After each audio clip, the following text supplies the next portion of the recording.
Hello friends, कैसे हैं आप लोग। उम्मीद करता हूँ सब कुछ कुशल मंगल होगा। सब कुछ ठीक ठाक होता दिख रहा था, पटरी पर आता दिख रहा था। 15 दिसंबर से शेड्यूल्ड इंटरनेशनल फ़्लाइट्स भी शुरू होने वाली थी, तभी ओमिक्रॉन ने फिर से पूरी दुनिया में उथल पुथल मचा के रख दी। ओमिक्रॉन आप लोगों को अगर नहीं पता है तो ये कोविड का नया वेरिएंट है जो कि साउथ अफ्रीका में पाया गया है। इस वेरिएंट के पाए जाने के बाद से दुनिया के अलग अलग देशों ने अपने यहाँ फिर से रिस्ट्रिक्शंस लगा दिए ट्रैवल को लेके। इंडिया भी उन्हीं में से एक कंट्री है जिसने अपने यहाँ इंटरनेशनल अराइवल के ऊपर फिर से रिस्ट्रिक्शन लगा दिए, गाइडलाइंस रिसेंटली इशू की हैं। तो चलिए जल्दी से इस वीडियो को शुरू करते हैं और जानते हैं कि इंटरनेशनल अराइवल की क्या गाइडलाइंस हैं अपने देश में। कुछ ओमिक्रॉन के आने के बाद से सेंटर ने कुछ इंटरनेशनल अराइवल्स के लिए गाइडलाइंस इशू की हैं जो कि मोटा मोटी सारे के सारे एयरपोर्ट्स पे अप्लाई होंगी विद एन एक्सेप्शन। वो एक्सेप्शन कौन सा है और क्या है वहाँ का रूल, वो मैं आगे आपको बताता हूँ। इंटरनेशनल अराइवल्स को दो हिस्सों में डिवाइड किया गया है, दो ग्रुप्स में सेग्रीगेट किया गया है। एक है एट रिस्क कंट्रीज़, लिस्ट यहाँ पे आपको देखने को मिल जाएगा कौन कौन सी कंट्रीज़ उसमें है, और ये एवर एक्सपेंडिंग लिस्ट है। नई नई कंट्रीज़ रोज़ ऐड हो रही हैं क्योंकि वहाँ पे ओमिक्रॉन के केसेस मिल रहे हैं। और तो जो प्रोसेस फॉलो करना है मोर और लेस आपको हर जगह पे सिमिलर ही फॉलो करना है। अगर एट रिस्क कंट्रीज से हैं तो थोड़ा डिफरेंट है रेस्ट ऑफ द वर्ल्ड के मुकाबले। अगर आप किसी भी कंट्री से इंडिया आ रहे हैं तो आपको सबसे पहले करना ये है कि जो एयर सुविधा का पोर्टल है वहाँ पे जाके एक सेल्फ डिक्लेरेशन फिल करना है। पहले भी करना होता था, अभी भी करना, उसमें कोई चेंज नहीं हुआ। इस सेल्फ डिक्लेरेशन में ऐड ये हो गया है कि पिछले 15 दिनों में आप किस कंट्री में रहे थे।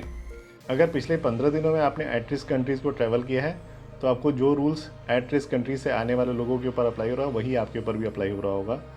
अगर नहीं तो आपके ऊपर रेस्ट ऑफ द वर्ल्ड के रूल्स अप्लाई हो रहे होंगे।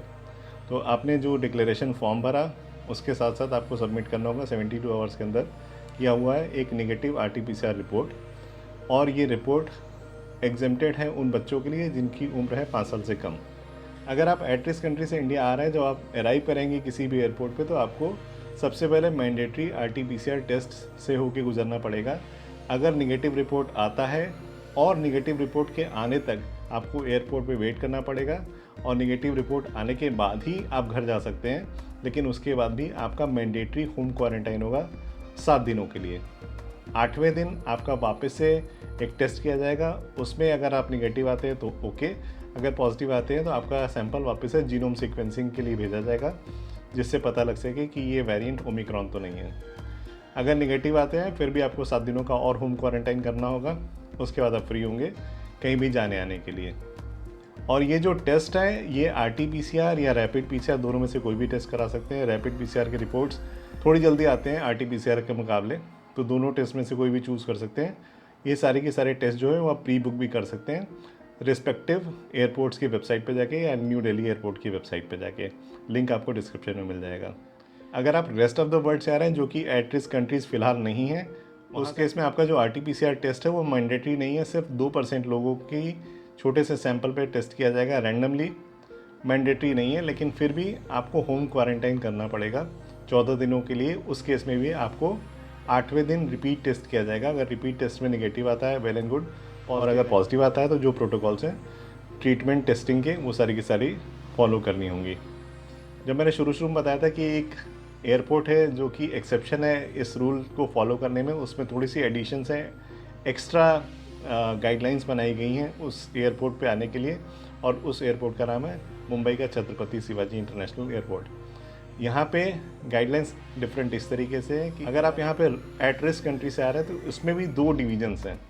एक है ultra risk countries, again list आपको यहाँ पे मिल जाएगी, और एक है एट रिस्क कंट्रीज़। अगर आप अल्ट्रा रिस्क कंट्री से आ रहे हैं तो आपको मैंडेटरी क्वारंटाइन करना है इंस्टीट्यूशन 7 दिनों के लिए। खर्चा टेस्टिंग का, क्वारंटाइन का हर जगह पे खुद ही बियर करना है। तो institutional quarantine ultra risk countries के लिए मैंडेटरी है।